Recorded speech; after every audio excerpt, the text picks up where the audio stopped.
यांची भावना असेल. इतिहास अभ्यासक डॉक्टर नीरज साळुंखे आपल्यासोबत आहेत. सर, हे इतकं सुस्पष्ट आहे, त्याच्याबद्दल मला प्रश्नच विचारायचा नाहीये की इतिहासाच्या पानांमध्ये अशा काही गोष्टी आहेत का, तर हे सगळ्यांना माहिती आहे, आपण सगळ्यांनी इतिहास शिकलेला आहे. इतिहासात कुठल्याही प्रकारचा असा प्रसंग नाहीये. पण माझा प्रश्न वेगळा आहे.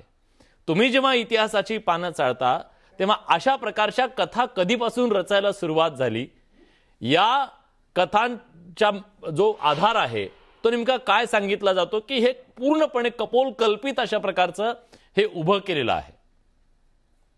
आपल्याला एक कल्पना देतो की मी स्वतः सातारचा आहे, हा त्यामुळे सज्जनगड हा आम्हाला अगदी लहानपणापासूनचा विषय आहे, तो जाणं येणं.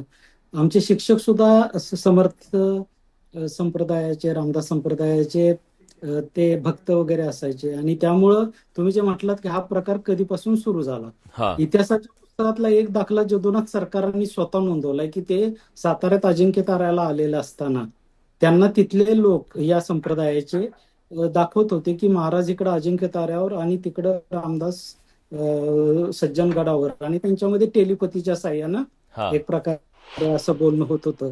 अशी कहाणी हे लोक सांगतात. हे साधारणतः 1940च्या दशकात रामदास महाराजांनी नोंदवलंय. तुम्ही जे म्हटलात की ह्या कहाण्या सांगायला कधी सुरुवात झाली, हा तिकडे मी येतो. त्यातला माझं स्वतःला ही जी कहाणी आज आलेली आहे बागेंद्र बागा महाराजांची काय तोंडून, त्याच्यामध्ये त्यांनी मुकुट वगैरे घेतलाय. आम्हाला शाळेमध्येच हे शिकवलं जायचं की रामदास स्वामी जय जय रघुवीर अशी घोषणा देत महाराजांच्या वाड्याच्या बाहेर आले, आणि त्यावेळी महाराज बाहेर आले आणि त्यांनी स्वराज्य असं एका चिठ्ठीवर लिहिलं आणि ते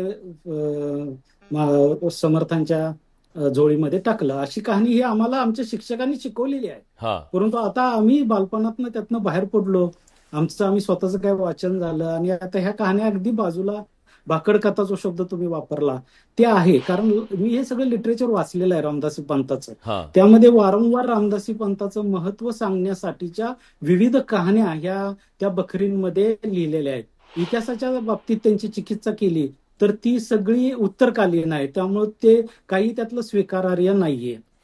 हे तिथंच मी तुम्हाला सांगतो. तुमचा मूळ प्रश्न आहे की हे कधी सांगायला सुरुवात झाली, तर इतिहासकारांच्याच गटानं, भाकड कथा जरी असल्या तरी इतिहासकारांच्याच एका गटानं रामदासांचं चित्र फार मोठ्या प्रमाणामध्ये उभं करण्याचा प्रयत्न केला.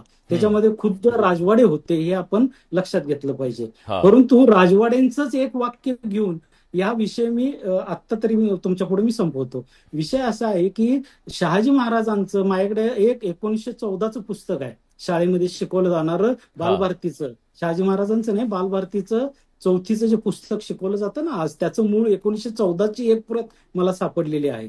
त्या प्रतीमध्ये शहाजी महाराजांची 3-4 प्रकरणं आहेत सुरुवातीला, पण ती 1940 नंतर आपल्याला दिसत नाहीत, ती गायब झाली. आणि दुसरीकडं एका पद्धतीनं दादोजी कोंडदेव आणि दुसरीकडे रामदास ही दोन व्यक्तिमत्व शिवचरित्रामध्ये मोठ्या प्रमाणात सांगायला सुरुवात झाली. परंतु त्याचा निकाल खुद्द राजवाड्याने काय दिला ते मी तुम्हाला आत्ता सांगून ठेवतो. राधा माधव विलास चंपू जेव्हा सापडलं, त्या ग्रंथ छोटा आहे पण त्याला अतिशय प्रदीर्घ अशी प्रस्तावना राजवाड्याने लिहिलेली आहे. आणि त्या एक प्रकारे जरी ते शहाजी महाराजांच्या दरबारातलं काव्य असलं आणि राधा माधव विलास चंपू म्हणजे कृष्ण आणि राधा यांच्यावरचं जरी बेतलेलं असलं तरी शहाजी राजांची त्यामध्ये अनेक उल्लेख तिथं संदर्भ येत जातात, आणि त्यातून एक प्रकारे शहाजी महाराजांचं चरित्र समोर येतं. खरं तर महाराष्ट्रातल्या लोकांना माहिती नव्हतं का की शहाजी राजांचं कर्तृत्व काय होतं. पर्शियनमध्ये बुसातीन उस सलातीन नावाचा ग्रंथ आहे, त्या ग्रंथानं असं लिहिलेलं आहे की शहाजी राजे हा आमच्या काळातला सर्वात बुद्धिमान आणि अतिशय कर्तृत्वान असा महापुरुष आहे, अशा पद्धतीचं ते वाक्य बुसातीन उस सलातीन मध्ये आहे. 1803च्या आसपास, म्हणजे आपल्याकडे पेशवे असताना तो ग्रंथ इंग्रज जेव्हा दक्षिणेमध्ये यायला लागलेले होते त्याच्याही त्या कालखंडामध्ये लिहिला गेलेला आहे आणि तो उपलब्ध आहे, तो महाराष्ट्रामध्ये उपलब्ध आहे. तरी देखील राजवाडे असं सातत्यानं रामदासांच्या विषयी गुरुत्व लादण्याचा प्रयत्न करताना दिसत होते. पण खुद्द राधा माधव विलास चंपूच्या प्रस्तावनेत ते असं म्हणतात की जेव्हा मी हा ग्रंथ वाचतो आपण, तेव्हा आपल्या लक्षात येतं की शहाजीराजांनीच हे सारं केलेलं आहे. मग अशा वेळी मग रामदासांनी काय केलं असा प्रश्न मला पडतो, आणि त्याचं उत्तर त्यांनी तिथं देऊन ठेवलेलं आहे की रामदासांच्या पेक्षा शहाजीराजांचंच कर्तृत्व त्यांनी तिथं मान्य केलेलं आहे. हे राजवाड्यांनी केलेलं आहे, ध्यानात घ्या. किंवा हा. बाकीच्यांकडे तर आपण नंतर येऊ. आणि मग राजवाडे असं म्हणतात मी काय मग शेवटी केलं असेल रामदासांनी, काहीतरी एक केविलवाणी धडपड. रामदास केविलवाणी धडपड हा शब्द माझा आहे. रामदासांच्या समर्थनार्थमध्ये रामदासांच्या विषयी जी भूमिका मांडली त्याच्या समर्थनार्थ राजवाडे असं म्हणतात की काही नाही, पण ह्या पिता पुत्रांना म्हणजे शहाजी महाराज आणि छत्रपती शिवरायांना रामदासांनी महाराष्ट्र धर्म शिकवला.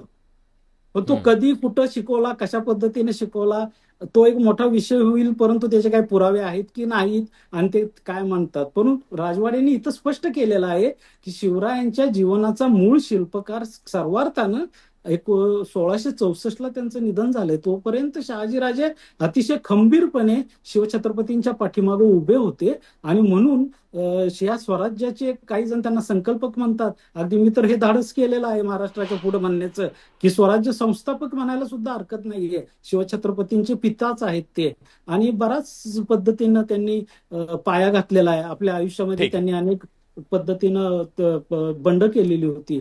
आणि म्हणून मी स्वराज्य संकल्पक अशी इमेज म्हणजे तुमचं म्हणायला म्हणणं आहे सुद्धा की काही हरकत इतिहासाच्या पानांमध्ये तर अशा प्रकारचा कुठलाही संदर्भ नाहीये. नाही. रामदासी पंथाची जे काही